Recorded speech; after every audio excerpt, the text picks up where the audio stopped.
अक्टूबर 1957 में Soviet union space में आगे निकल गया। उन्होंने इतिहास रच दिया स्पुतनिक को लॉन्च करके, दुनिया की पहली artificial satellite. The Soviet Union has launched the world's first satellite, Sputnik.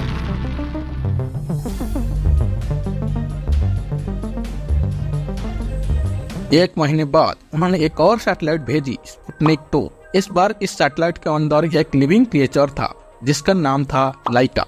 लेकिन अमेरिका कहाँ पीछे हटने वाला था। उन्होंने 1958 में एक्सप्लोरर 1 लॉन्च किया। इन दोनों देशों के बीच में कंपटीशन इतना भयंकर था कि स्पेस टेक्नोलॉजी में प्रोग्रेस बड़ी तेजी से देखने को मिला। इसी बीच इंडिया में बैठे एक साइंटिस्ट डॉक्टर विक्रम साराभाई बड़े इंस्पायर्ड फील होने लगे इस स्पेस टेक्नोलॉजी में डेवलपमेंट को देखकर। सन 1962 तक इन्होंने जवाहरलाल नेहरू को कन्विंस कर दिया था कि इंडिया के पास भी अपना एक स्पेस प्रोग्राम होना चाहिए। और कुछ इस तरीके से जन्म होता है दोस्तों इसरो का।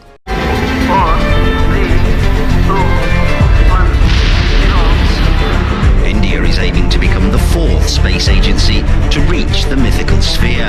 16,000 से भी ज्यादा लोगों का इसरो संगठन है। इसे पूरी तरह से भारतीय संगठन कह सकते हैं। 1979 SLV-3 satellite launch vehicle. I was the project director, mission director. My mission is to put the satellite in orbit. शुरुआत में इसरो का नाम होता है इंस्कोपा। प्रधानमंत्री जवाहरलाल नेहरू इसे सेटअप करते हैं under the department of atomic energy. Doctor Vikram Sarabhai को इसका चेयरमैन बनाया जाता है और यही रीजन है कि डॉक्टर विक्रम साराभाई को हम आज के दिन जानते हैं as the father of Indian space programme. शुरू के दिन में इनकोस्पार के पास बहुत लिमिटेड इंफ्रास्ट्रक्चर और रिसोर्सेस होते हैं। यही कारण है कि आप सोशल मीडिया में देखती हो कि रॉकेट के पार्ट को साइकिल और बुलक कार्ट पे ट्रांसपोर्ट किया जाता है। नवंबर 1963 में इनकोस्पार शुरू होने की सिर्फ एक साल बाद इंडिया ने अपना पहला रॉकेट लॉन्च किया, एक साउंडिंग रॉकेट।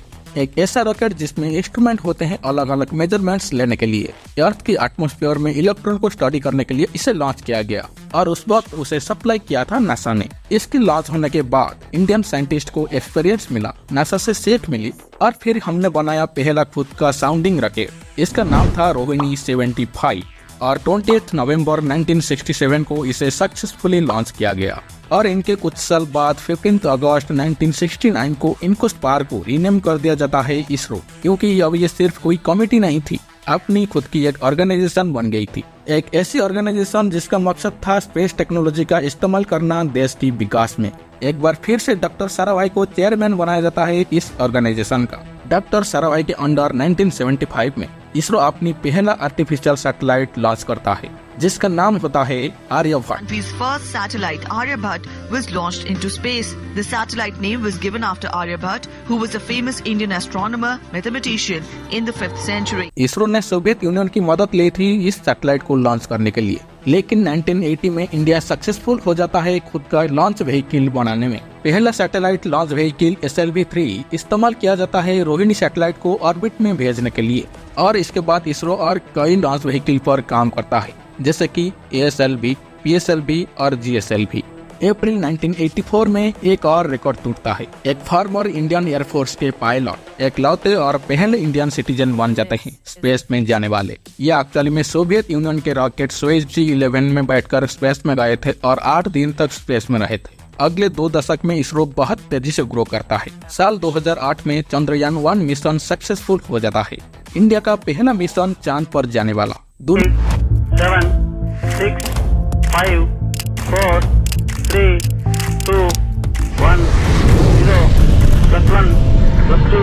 दुनिया को पता लग जाता है कि इसरो भी क्या कर सकता है जब तक 2013 में मार्स ऑर्बिटर मिशन लॉन्च किया जाता है और इंडिया पहला देश बन जाता है मार्स की ऑर्बिटर में एंटर करने वाला, वो भी फर्स्ट अटेम्प्ट में। 3, 2, 1, 0, +1, 2।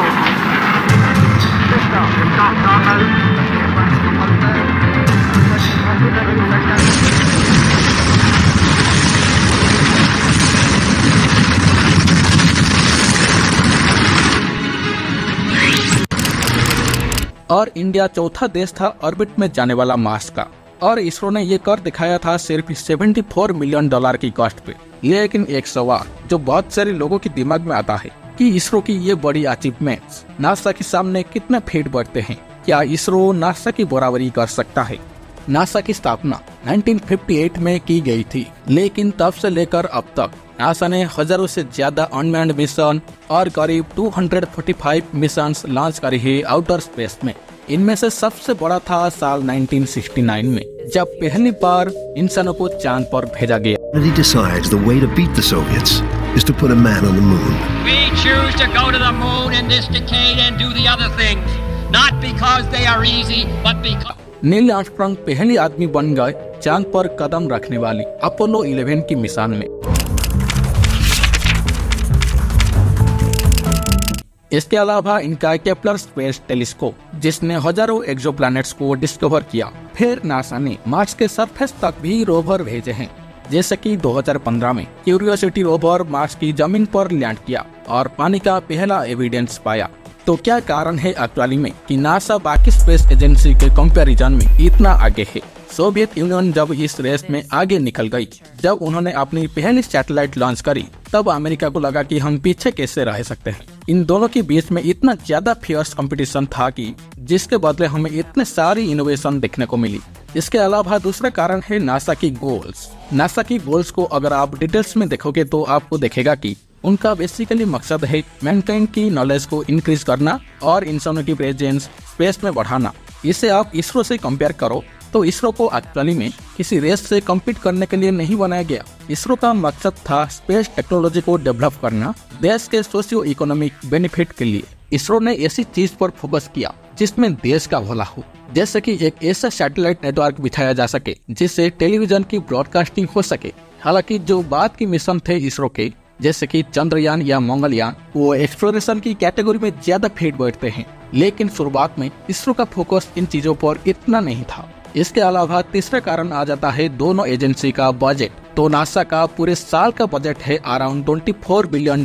इससे कंपेयर करो इंडिया के DOS बजट से, जिसे $1.7 बिलियन मिलते हैं एक साल में। और DOS के अंदर एक ऑर्गेनाइजेशन है इसरो, तो इसरो को उस $1.7 बिलियन से कुछ क्वेश्चन ही मिल पाता है। तो अप्रोक्सीमेटली देखा जाए नासा का बजट 20 गुना ज्यादा है इसरो की बजट से। इसकी वजह से वो इतने सारे मिशन कर पाते हैं।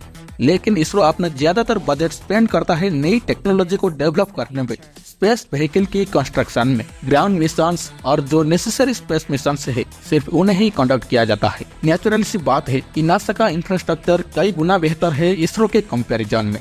लेकिन कुछ चीजें यहाँ पर जरूर है जहाँ पर इसरो नासा से आगे है, जैसे कि एफिशिएंसी, रिसर्चफुलनेस और कॉस्ट इफेक्टिवनेस। इसका जीता जाता एग्जाम्पल है हमारा चंद्रयान 3, जिसको हम कम बजट में मून के साउथ पोल पर सक्सेसफुल लैंड कराया।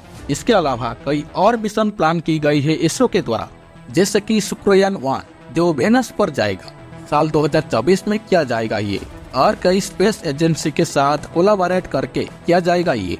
इसके बाद होगा lunar polar exploration mission, Japanese aerospace agency के साथ कोलाबोरेट करके, जिसमें साल 2025 में लैंडर और एक रोवर भेजेंगे मून पर साउथ पोल रीजन को एक्सप्लोर करने के लिए।